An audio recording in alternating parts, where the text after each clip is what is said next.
1/2 plus 1/3 the whole rise to -1 equal to. അപ്പോൾ ഇതിന്റെ answer എങ്ങനെയാണ് കണ്ടെത്തുന്നത് നമുക്ക് നോക്കാം.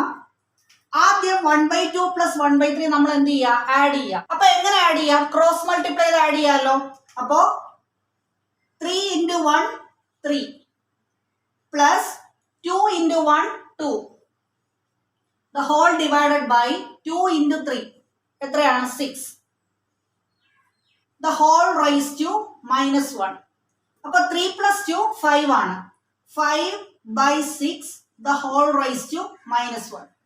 അപ്പോ 5/6ന്റെ റെസിപ്രോക്കൽ എടുത്തു കഴിഞ്ഞാൽ ഈ -1 എന്താവും, +1 ആവും. അതായത് 5/6നെ തിരിച്ചിടുവാണ് 6/5 എന്ന്. അപ്പൊ അതിന്റെ പവർ എന്താവും, -1 + 1 ആവും. അപ്പൊ 6/5 the whole raised to 1 എന്ന് കിട്ടും. അത് എത്ര തന്നെയാണ്, 6/5 തന്നെയാണ്. അങ്ങനെയാണെങ്കിൽ ഈ ക്വസ്റ്റ്യൻ ആൻസർ നിങ്ങൾ കമന്റ് ചെയ്യുക.